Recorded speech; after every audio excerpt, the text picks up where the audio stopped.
saya, kalian, kita semua ini binatang. Kita ini manusia bejat. Kita ini manusia setan. Manusia rusak. Kita harus akui itu. Kalian tinggalkan Allah, padahal Allah yang kasih kalian kehidupan, Allah yang kasih kalian rizki, tapi kalian tinggalkan Allah demi urusan perut kalian. Demi Allah, derajat kalian, harga diri kalian sama dengan sesuatu yang keluar dari perut kalian. Apabila manusia wafat, terputus seluruh amalnya. Masih hidup kita sholat, dalam kubur nggak bisa sholat. Masih hidup kita puasa, dalam kubur nggak bisa puasa. Masih hidup kita haji, dalam kubur nggak bisa haji. Tapi apabila masih hidup, kita tinggalkan 3 amal ini, pahalanya mengalir terus sampai hari kiamat. Salah satunya anak soleh yang mendoakan kedua orang tuanya. Nah, ini bukti Haji Andi mengundang kita duduk di sini. Tadi dibacakan Yasin, tahlil, tahmid, tasbih, takbir, tamjid, sholawat, yang semuanya itu dihadiahkan untuk almarhum dan almarhumah, yang insya Allah itu akan menjadi ladang, itu akan menjadi pahala, akan menjadi makanan, akan meluaskan kuburnya, menerangkan kuburnya, yang dimana akan mengalir pahalanya sampai datangnya hari kiamat. Kalau kewajiban kita sebagai bapak hanya memberi makan jasmani anak-anak kita saja, maka tidak ada beda dengan binatang. Ada yang lebih wajib. Apa itu? Memberi makan jiwa dan hati anak-anak kalian. Apa makanan jiwa? Apa makanan hati? Ilmu. 3 hari hati nggak kena ilmu, maka hati menjadi mati. Tanyakan kepada diri kalian sebagai orang tua, telah berapa lama kalian menjadi sebab hati anak-anak kalian mati. Makanya mumpung masih hidup, kalau pengen punya anak soleh yang nanti doakan kita, didik anak-anak kalian dengan pendidikan baginda Nabi besar Muhammad sallallahu alaihi wasallam. Nah, terus kenapa hati Nabi dibersihkan? Hati Nabi itu dibelah 3 kali, saudara-saudara. Dada Nabi dibelah 3 kali. Bukan berarti hati Nabi kotor, itu namanya tajdid. Tajdid, memperbaharui. Sesuatu yang bersih dibersihkan lagi. Sesuatu yang suci disucikan lagi. Tamsilnya, contohnya, ente punya wudu, suci kan, bersih kan, terus wudu lagi, ya begitu contohnya. Sholat yang menentukan engkau susah atau senang dunia akhirat, engkau mulia atau hina dunia akhirat. Sholat yang menentukan kau mati su'ul khatimah atau husnul khatimah, kau mati dalam keadaan baik atau mati dalam keadaan buruk, kau dibangkitkan dalam keadaan baik atau dibangkitkan dalam keadaan buruk. Sholat yang menentukan kelak di padang mahsyar, apakah kau akan selamat, kau akan dinaungi dengan cahaya Allah, atau tenggelam dalam lautan keringatmu sendiri. Sholat yang menentukan kelak nanti di yaumul hisab, di hari perhitungan, apakah kau akan menerima buku catatan dari sebelah kananmu atau dari sebelah kirimu. Sholat yang menentukan apakah kelak di yaumul mizan, di hari pertimbangan, timbanganmu berat ke kanan atau timbanganmu berat ke kiri.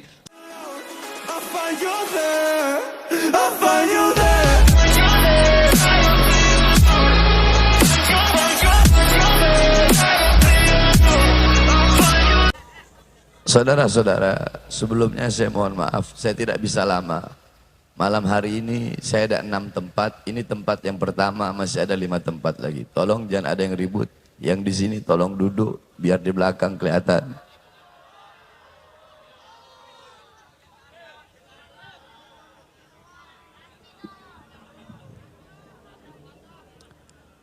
Walaupun sedikit, insya Allah bermanfaat. Saudara-saudara, kita duduk pada malam hari yang mulia ini dalam 2 acara. Yang pertama Isra Mi'raj, dan yang kedua Haul. Sedikit saya bahas tentang Isra Mi'raj dan sedikit saya bahas tentang Haul. Saudara-saudara, Isra Mi'raj adalah satu kejadian yang luar biasa. Satu peristiwa yang agung. Peristiwa yang begitu mulia. Kejadian yang begitu luhur. Perjumpaan antara seorang hamba dengan Tuhannya. Perjumpaan pecinta dengan yang dicinta. Perjumpaan perindu dengan yang dirindu. Perjumpaan kekasih dengan kekasih. Yaitu perjumpaan Allah dengan baginda Nabi besar Muhammad. Banyak sekali para ulama-ulama salaf yang dimana beliau-beliau mengarang kitab-kitab yang menjelaskan tentang Isra wal Mi'raj. Ada kitab As-Siraj Al-Wahhaj fi Haqaiqil Mi'raj, karangan Imam Abul Ishaq Muhammad ibn Ibrahim An-Nu'mani Asy-Syafi'i. Ada kitab Al-Mi'raj, karangan Imam Abdul Karim Al-Kushairi. Kemudian ada kitab Ar-Risalah fil Mi'raj, karangan Imam Abul Hasan Ali bin Muhammad Al-Lakhmi. Kemudian ada kitab Ayatul Kubra fi Syarah Qissatul Isra, karangan Al-Imam As-Suyuti. Kemudian ada kitab Al-Aya Az-Zahima Al-Bahira fil Mi'raj Sayyidu Ahli Dunya wal Akhirah, karangan daripada Al-Imam Al-Hafidh Abdullah Mustafa Al-Maraghi. Satu lagi kitab beliau Ayatul Bayyinat fil Mi'raj Sayyidu Ahli Al-Ardi was Samawat. Kemudian ada kitab An-Nurul Wahhaj fi Qissah Isra wal Mi'raj, karangan daripada Al-Imam As-Sayyid Ali Zainal Abidin bin Muhammad Al-Hadi Al-Barzanzi, yang disyarahkan oleh cucunya, diberi nama kitab Tajul Ibtihaj ala Nur Al-Wahhaj, karangan Al-Imam Ja'far bin Ismail Al-Barzanzi. Kemudian ada kitab Qissatul Mi'raj, karangan Al-Imam Sayyid Usman Syata bin Muhammad Syata. Kemudian ada kitab Afdalul Manhaj fi Isbat Isra wal Mi'raj, karangan daripada Al-Imam Sayyid Muhammad Amin Al-Kurdi. Kemudian ada kitab Daw'us Siraj fi Fadli Rajab wa Qissah Al-Mi'raj, karangan Sayyid Muhammad Amin Al-Kurdi juga. Itu kalau kitab Daw'us Siraj, biasanya daerah Jawa Barat, daerah Banten, kalau masuk bulan Rajab, santri-santri salaf, pondok-pondok pesantren salaf, kiai-kiai salaf, pasti ngaji pasaran mengkhatamkan kitab tersebut. Kemudian ada kitab Al-Mi'raj An-Nabawiyah, karangan Syekh Hasan Asy-Syati. Kemudian ada kitab Afdalul Manhaj.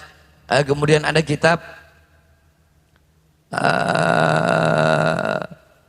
Qissatul Mi'raj, karangan Imam Najmuddin Al-Ghaiti. Nah, ini kitab dihasyiahkan, nama hasyiahnya Hasyiah Ad-Dardir. Kalau ulama-ulama Betawi zaman dulu, kiai-kiai Betawi zaman dulu, kalau bulan Rajab itu beliau-beliau bersama santri-santrinya pasti ngajinya kitab Hasyiah Ad-Dardir, karangan Imam Ahmad Abil Barakat Ad-Dardir. Kemudian ada kitab Al-Anwar Al-Bahiyah fil Mi'raj Khairil Bariyah, karangan guru besar kami Imam Ahlus Sunnah wal Jamaah Abuya As-Sayyid Al-Habib Muhammad ibn Alwi Al-Maliki Al-Hasani Al-Maki. Nah, kitab-kitab yang saya sebutkan tadi, engkau pelajari, maka engkau akan mendapatkan pemahaman yang jelas, pemahaman yang rinci tentang kejadian Isra wal Mi'raj. Sebab kenapa? Sebab banyak ustadz, kiai, penceramah sekarang itu ketika menjelaskan Isra Mi'raj nggak benar. Menjelaskan Isra Mi'raj salah. Bikin sesat umat. Bikin umat bodoh. Contoh, ada ustadz, ada kiai, ada habib, ada penceramah menjelaskan Isra Mi'raj seperti ini. Dibelah dada Nabi Muhammad. Jibril datang membawa cawan yang terbuat dari emas yang berisi air dari sorga.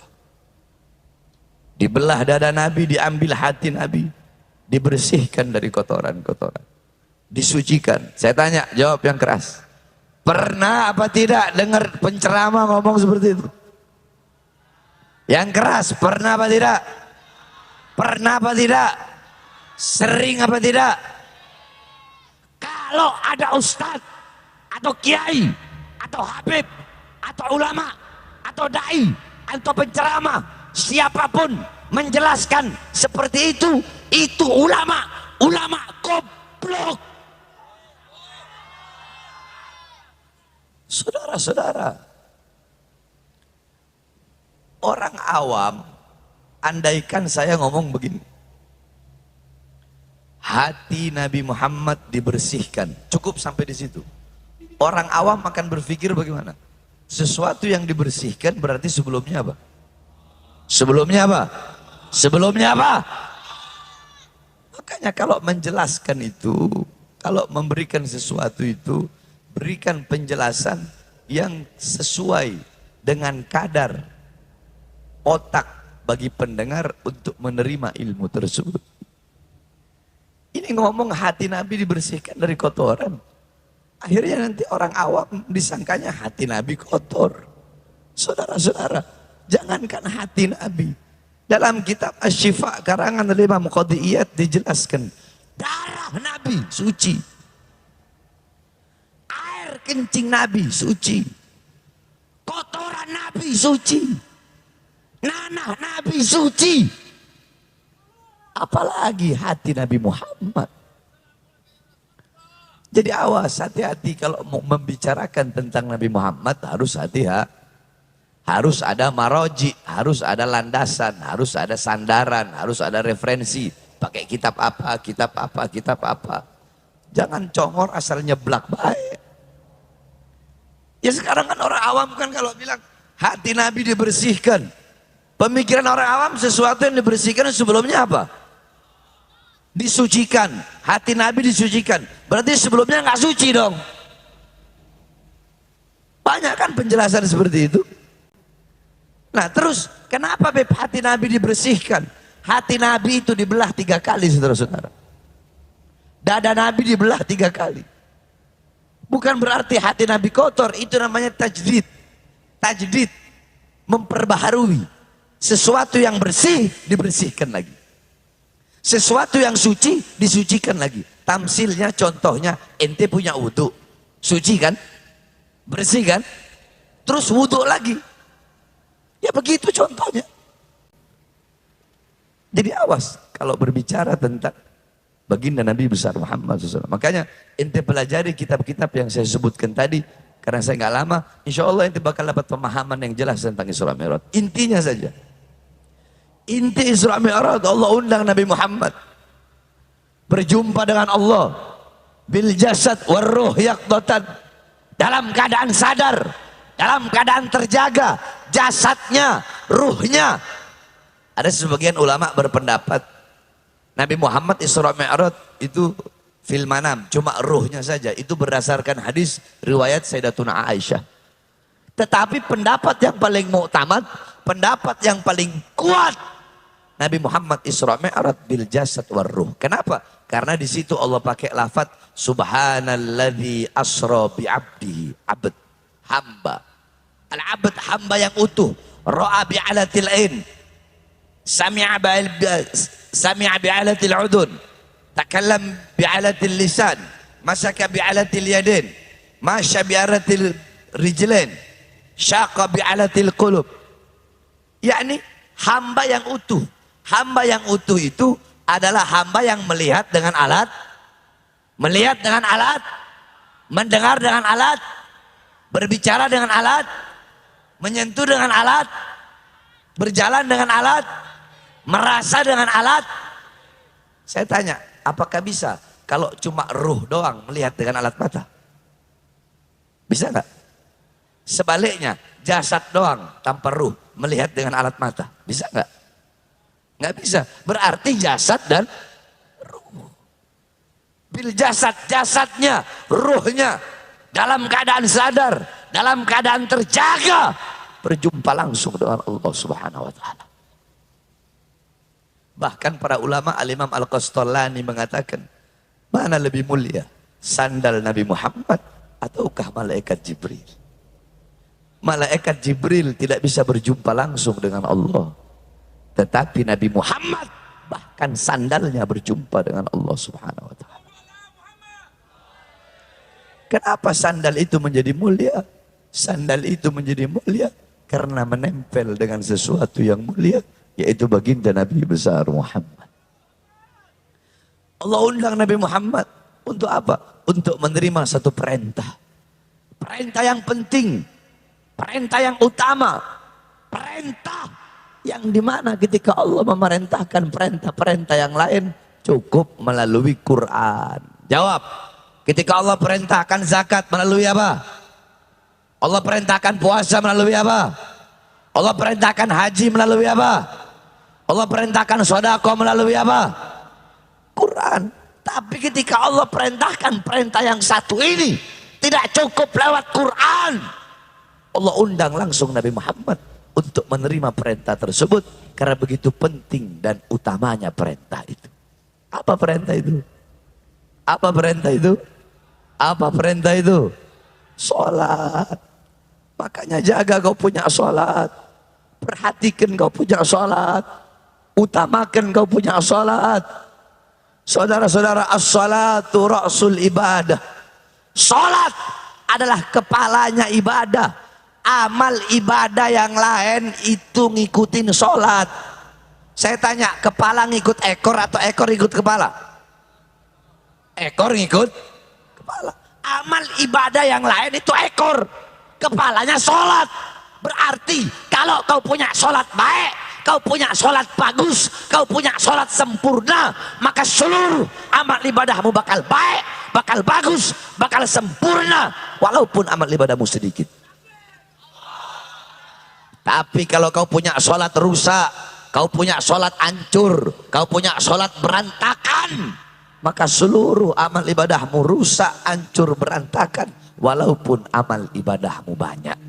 Berarti intinya apa? Sholat itu adalah tolak ukur yang menentukan baik buruknya amal ibadah. Ayo ikuti saya semuanya. Sholat, ikuti semuanya. Sholat adalah tolak ukur yang menentukan baik atau buruknya amal ibadah.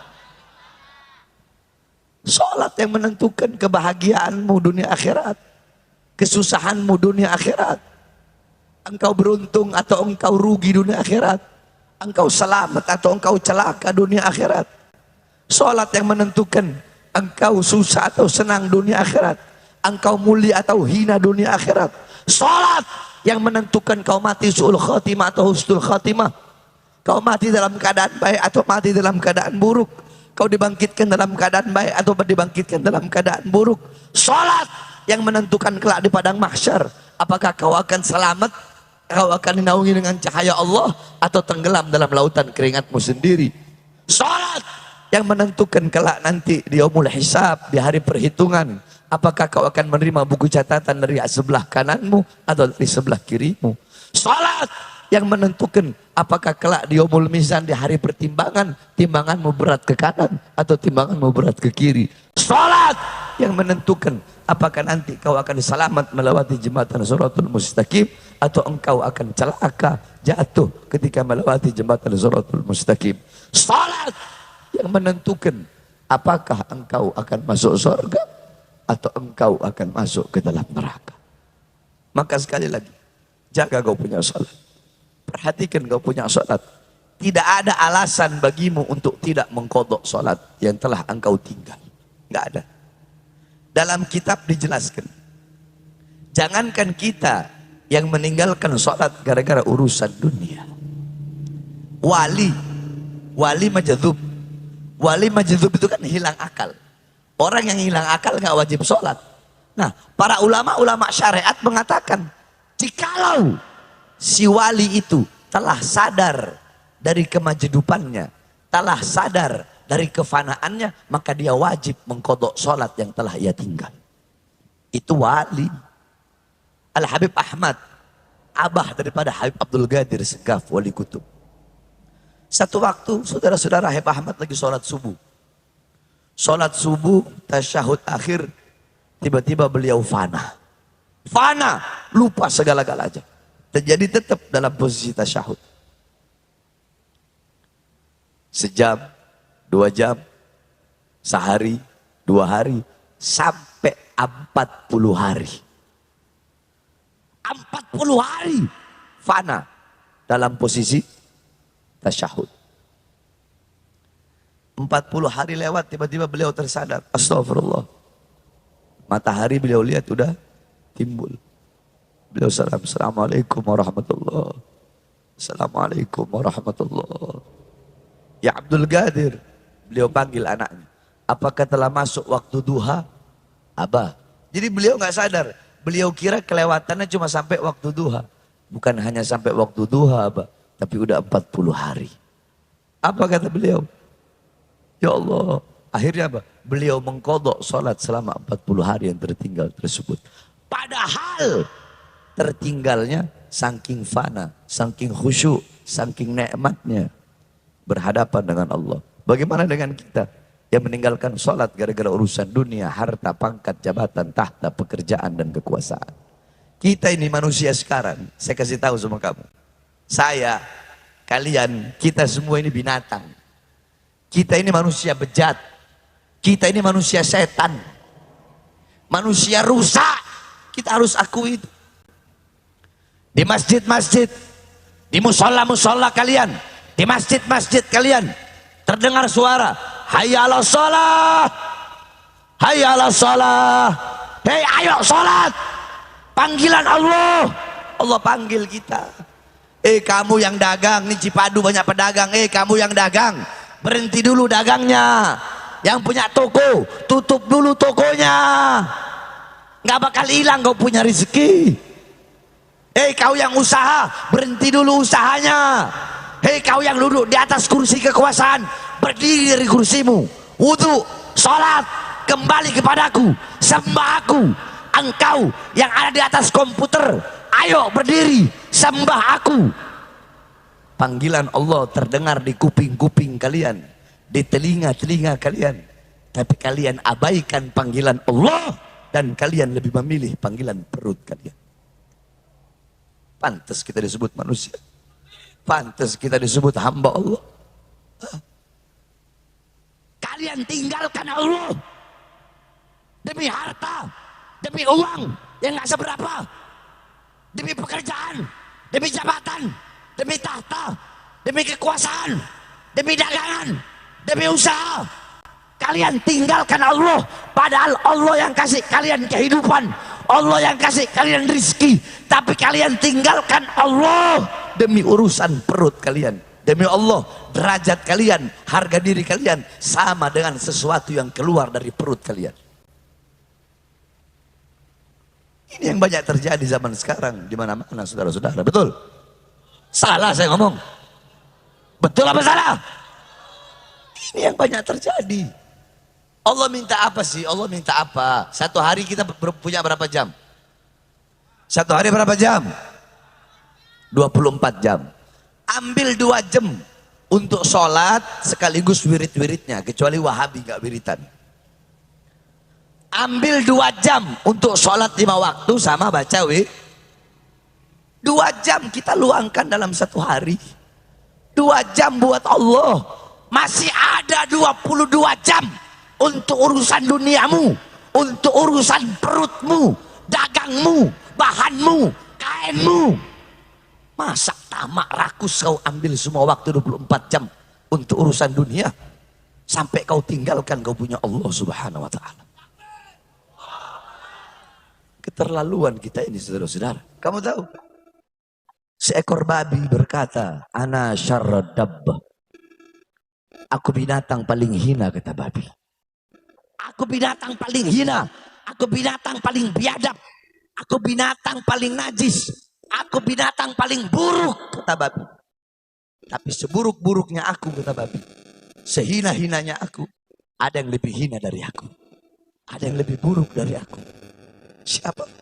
Orang yang meninggalkan sholat 5 waktu dengan sengaja. Saya tanya, jawab yang keras. Berarti kalau ada yang meninggalkan sholat, berarti itu orang siapa? Kurang keras siapa? Siapa? RT nggak sholat, RT apa? RW nggak sholat, RW apa? Lurah nggak sholat, lurah apa? Camat nggak sholat, camat apa? Bupati nggak sholat, bupati apa? Wali kota nggak sholat, wali kota apa? Gubernur nggak sholat, gubernur apa? Presiden nggak sholat, presiden apa? Polisi nggak sholat, polisi apa? Tentara nggak sholat tentara apa? Ustadz nggak sholat ustadz apa? Kiai nggak sholat kiai apa? Habib nggak sholat habib apa? Santri nggak sholat santri apa? Bukan babi, lebih babi dari babi. Kan babi udah bilang, aku lebih mulia. Berarti lebih babi dari babi. Makanya jaga kau punya sholat. Beb, saya nggak bisa sholat awal waktu. Nggak bisa sholat awal waktu, sholat tengah waktu. Beb, nggak bisa sholat tengah waktu. Nggak bisa sholat tengah waktu, sholat akhir waktu. Beb, nggak bisa sholat akhir waktu. Itu udah terakhir akhir waktu. Beb, nggak bisa sholat di masjid, sholat di rumah. Beb, nggak bisa sholat jamaah, sholat sendiri. Beb, nggak bisa sholat berdiri, sholat dulu. Beb, nggak bisa sholat duduk, sholat di. Yang penting jangan tinggalkan sholat. Khususnya anak muda. Anak-anak muda, kalian as-salatu imaduddin. Sholat itu tiangnya agama. Jangan sampai kalian para pemuda-pemudi Islam, tiang agama Islam yang telah berdiri kokoh di seluruh dunia, jangan sampai kalian sendiri yang merobohkan tiang agama kalian. Saudara-saudara, yang paling banyak merusak Islam ini bukan orang, bukan Kristen, bukan Buddha, bukan Hindu, bukan Nasrani, bukan Katolik, bukan agama lain. Yang paling banyak merusak Islam, yang paling banyak bikin hancur Islam, yang paling banyak meremehkan syariat Islam, justru orang Islam sendiri. Kita ngomong di Indonesia. Ayo saya tanya, jawab yang keras. Di luar sana, yang paling banyak melacur siapa? Orang Islam apa bukan? Jawab yang keras, yang paling banyak melacur siapa? Siapa? Yang paling banyak mabok siapa? Yang paling banyak jadi preman siapa? Yang paling banyak masuk penjara siapa? Yang paling banyak nggak perawan siapa? Yang paling banyak kasus pembunuhan siapa? Yang paling banyak melecehkan Islam siapa? Orang Islam sendiri yang merusak Islam. Makanya sholat itu tiang agama. Tiangnya jaga, perkuat, perkokoh. Wahai anak-anak muda. Dengan apa? Dengan meramaikan masjid-masjid kalian. Meramaikan musola-musola kalian. Ini enggak. Ayo. Saya ini tahu. Kalau setiap subuh. Paling banyak di musola, di masjid itu orang tua yang bungkuk-bungkuk. Benar kan? Kemana kalian anak-anak muda?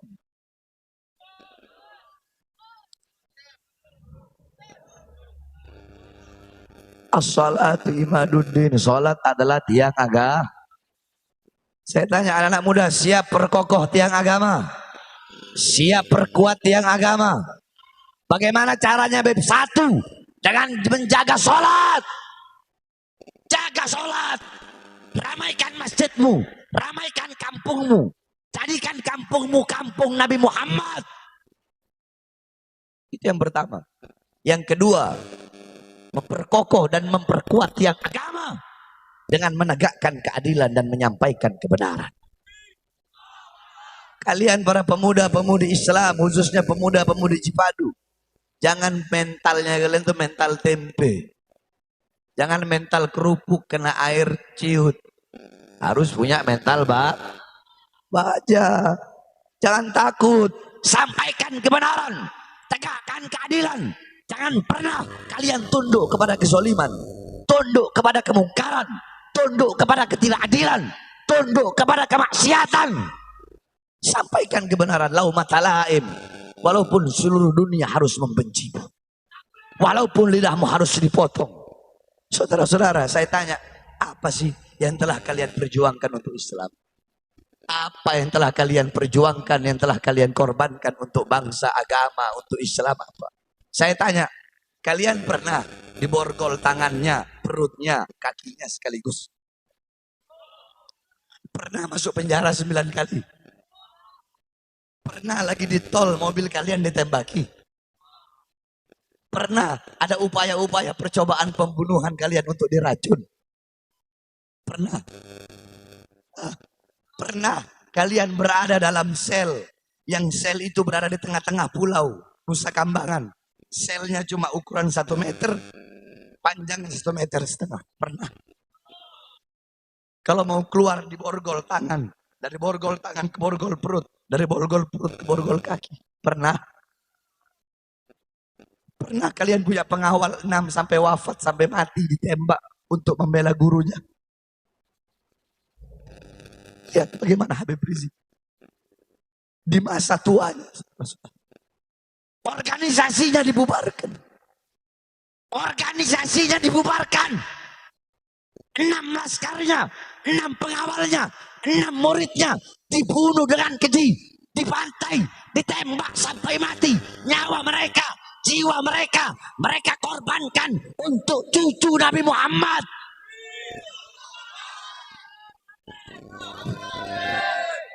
Ente orang apa ngomong cinta sama Habib apa? Yang telah kalian korbankan apa? Beliau di penjara di masa tuanya. Saya berkali-kali masuk penjara. 2008 saya masuk kasus kota, 2010 kasus Mbak Priuk, 2011 kasus Ahmadiyah, 2012 kasus Demos, 2018 kasus Habib palsu, 2020 saya bebas. Bebas, siang bebas, malam ceramah, besoknya ditahan lagi. Sampai 2021 akhir. 2021 akhir bebas. Belum 1 bulan udah ditangkap lagi. Baru bebas sekitar 5 bulan yang lalu. Saya tanya, saudara-saudara, Habib Rizik, saya, Habib Hani, kami berkali-kali di penjara. Kami berkali-kali dikriminalisasi, ingin dibungkam suara-suara kebenaran yang kami sampaikan. Ada upaya-upaya percobaan pembunuhan. Kami tanya, apakah kami penjahat? Penjahat, bandar narkoba, bandar judi, bandar miras. Apakah kami bajingan?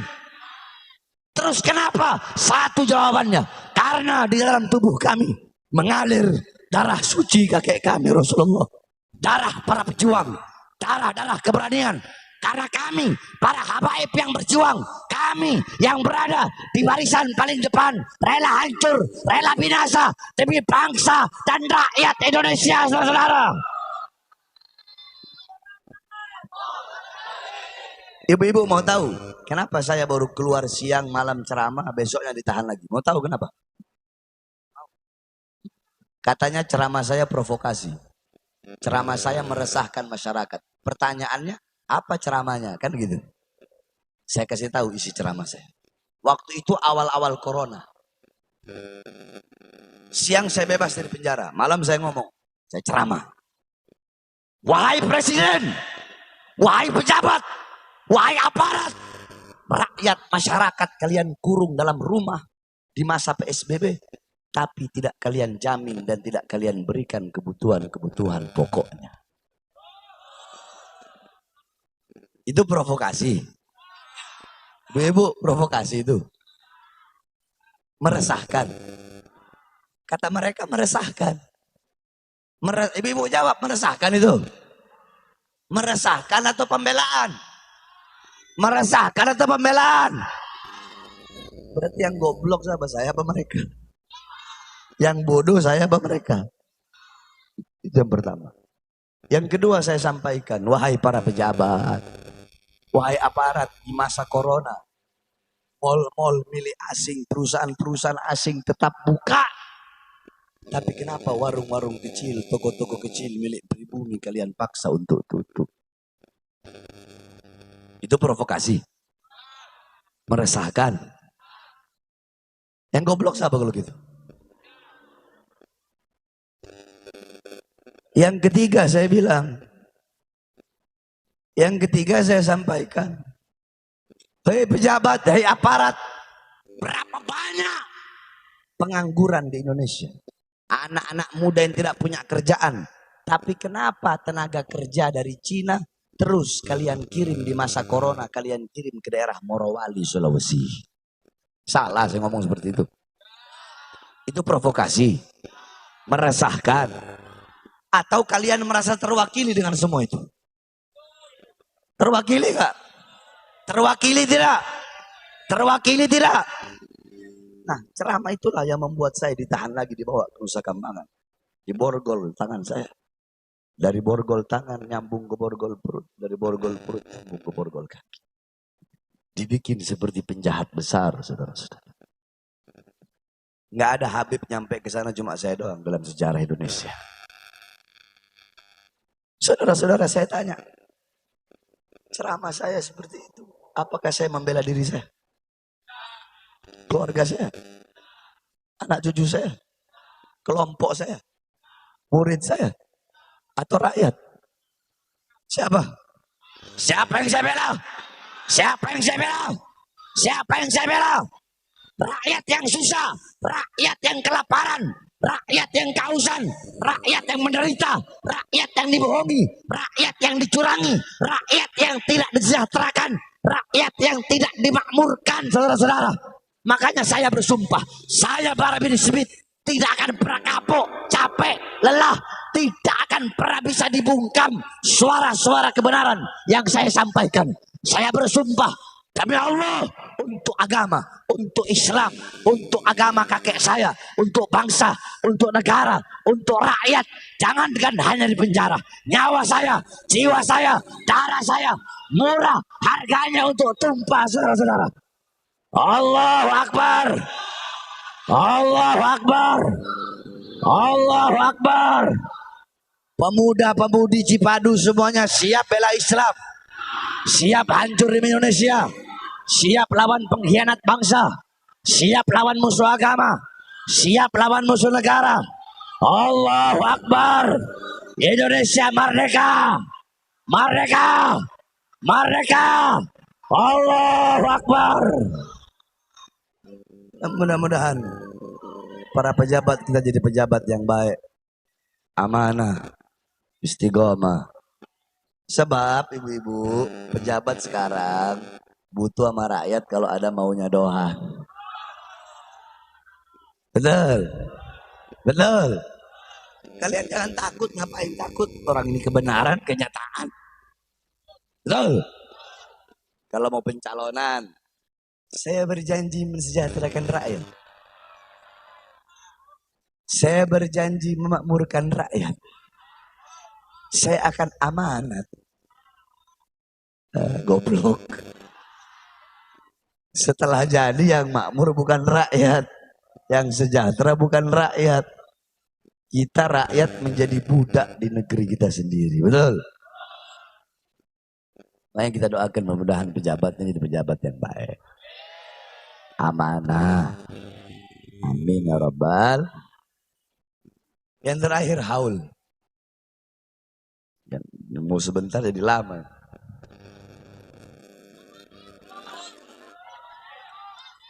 Haul, perhatikan.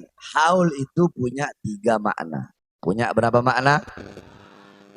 Yang pertama maknanya haul, artinya haul itu adalah sekeliling, sekitar. Alladzi barakna haulahu, yang kami berkahi sekitarnya, sekelilingnya. Yang kedua haul itu artinya daya, upaya. La haula wala, tidak ada daya, tidak ada upaya. Haul yang ketiga artinya perputaran waktu 1 tahun. Jadi setiap perputaran waktu 1 tahun itu namanya haul. Nah haul itu ada 2. Ada haul para wali, para aulia, haul orang-orang soleh. Yang dimana dibacakan manakibnya, sejarah hidupnya. Agar kita yang duduk di majelis haul itu bisa mengambil intifa, ibro, istifadah, pelajaran, manfaat dari sahibul haul. Contoh di Jakarta, ya, masyarakat Betawi. Ada haul Habib Ali bin Abdurrahman Habsyi Kuitang, tahu kan? Ada haul Habib Salim bin Ahmad bin Jindan, Otista. Ada haul Habib Kuncung, betul. Ada haul Kampung Bandan. Ada haul Habib Hasan Muhammad Al-Haddad Priuk. Di Tangerang ada haul Keramat Panjang, ya. Terus haul apa lagi? Di Bogor ada haul Abdullah bin Muhsin Al-Attas, Keramat Empang. Di Sukabumi ada haul Habib Syekh Al-Attas. Belum di Jawa Tengah ada haul Solo Habib Ali bin Muhammad Habsyi, Habib Ali bin Ali Muhammad Habsyi, Habib Anis bin Ali Habsyi. Ada haul Jogja haul Habib Ahmad Tempel, ada haul Pekalongan, Al-Attas, haul Haddad Tegal, Jawa Timur, haul Habib Soleh Tanggul, haul Habib Ja'far bin Jakhar Segaf Pasuruan, oleh Abu Bakar Segaf. Nah, hol-hol para wali ini kita hadir, kita duduk mengambil berkah agar kita bisa mengambil dari sejarah hidup beliau agar menjadikan beliau sebagai teladan uswah qudwah dalam kehidupan kita sehari-hari. Ini haul yang pertama yang saya maksudkan. Nah, haul yang kedua yang saya maksudkan pada malam hari ini. Ini menjadi bukti, ini menjadi tanda bahwasanya anak-anak yang ditinggalkan oleh almarhum Haji Samlawi dan Haja Siti Hujah adalah anak-anak yang soleh dan soleha. Kenapa? Karena anak-anak yang beliau tinggalkan mengundang kita duduk di sini untuk mengadakan acara haul orang tuanya. Saudara-saudara, berbakti kepada kedua orang tua bukan hanya semasa hidup saja, tetapi kewajiban kita sebagai anak berbakti kepada orang tua walaupun telah wafat, walaupun telah meninggal dunia, wajib berbakti kepada kedua orang tua. Dengan apa? Dengan mendoakan kedua orang tua yang telah wafat dan telah meninggal dunia. Idza mata ibnu Adam in qata amaluhu illa min thalatha sadaqatin jariyah al ilmu yantafa'u bih wa waladun salih yad'u lah. Apabila manusia wafat, terputus seluruh amalnya, masih hidup kita sholat, dalam kubur nggak bisa sholat, masih hidup kita puasa, dalam kubur nggak bisa puasa, masih hidup kita haji, dalam kubur nggak bisa haji. Tapi apabila masih hidup kita tinggalkan 3 amal ini, pahalanya mengalir terus sampai hari kiamat. Salah satunya anak soleh yang mendoakan kedua orang tuanya. Nah, ini bukti Haji Andi mengundang kita duduk di sini. Tadi dibacakan Yasin, tahlil, tahmid, tasbih, takbir, tamjid, sholawat, yang semuanya itu dihadiahkan untuk almarhum dan almarhumah, yang insya Allah itu akan menjadi ladang, itu akan menjadi pahala, akan menjadi makanan, akan meluaskan kuburnya, menerangkan kuburnya, yang dimana akan mengalir pahalanya sampai datangnya hari kiamat. Nah, kalian yang punya anak, ya, bapak-bapak, ibu-ibu yang punya anak, jangan ngarep, jangan ngarep. Nanti kalau saya mati, anak saya bakal kirimkan doa. Nanti kalau saya mati, anak saya bakal bikin acara haul. Jangan ngarep pengen punya anak seperti itu kalau masih hidup kalian tidak pernah didik anak-anak kalian dengan pendidikan baginda Nabi besar Muhammad.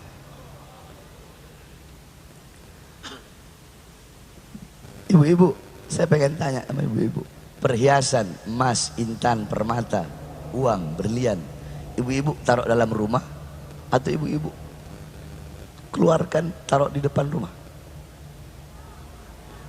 Taruh di mana? Di lemari, dikunci. Kenapa nggak ditaruh di luar?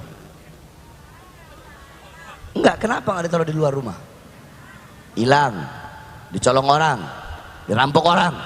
Emas, intan, permata, uang, berlian, perhiasan kalian kunci rapat-rapat dalam rumah. Tapi kenapa anak-anak perempuan kalian umbar seperti binatang?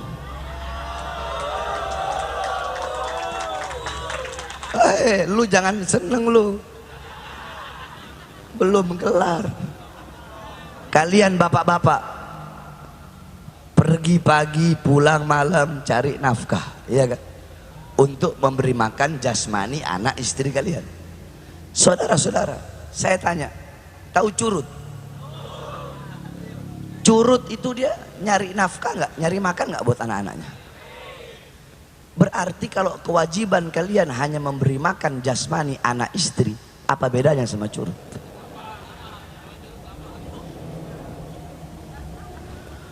Kalau kewajiban kita sebagai bapak hanya memberi makan jasmani anak-anak kita saja, maka tidak ada beda dengan binatang. Ada yang lebih wajib, apa itu? Memberi makan jiwa dan hati anak-anak kalian. Apa makanan jiwa? Apa makanan hati? Ilmu. 3 hari hati nggak kena ilmu, maka hati menjadi mati. Tanyakan kepada diri kalian sebagai orang tua, telah berapa lama kalian menjadi sebab hati anak-anak kalian mati?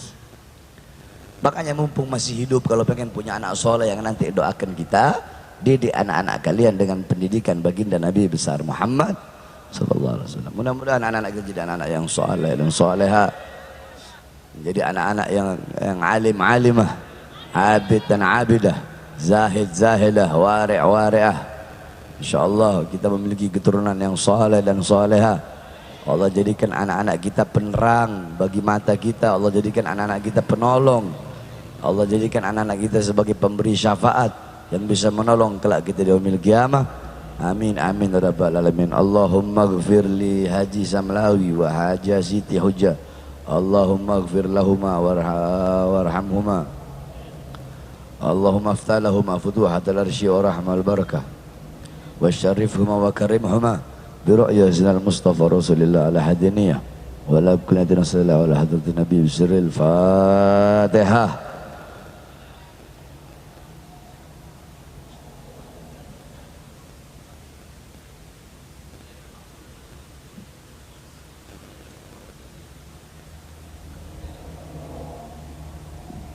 Saya teringat 12 tahun lalu.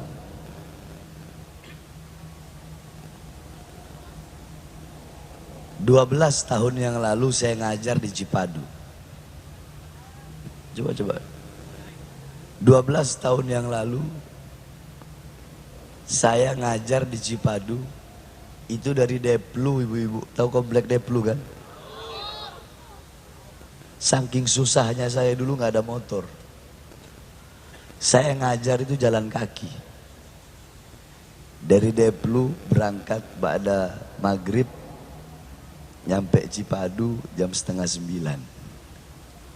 Jalan kaki sambil bawa kitab dulu. 12 tahun yang lalu. Saya ngajar di musolahnya Bang Ojak. Di mana itu? Musolah apa namanya? Al-Hidayah Gang Nawi. Saya ngajar situ.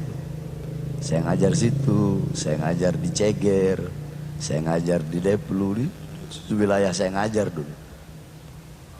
Saya teringat 12 tahun lalu ketika saya lewat sini tadi, ya Allah, ini tempat anak jalan kaki. Dulu ibu-ibu jalan kaki. Sekarang alhamdulillah mobil saya 11.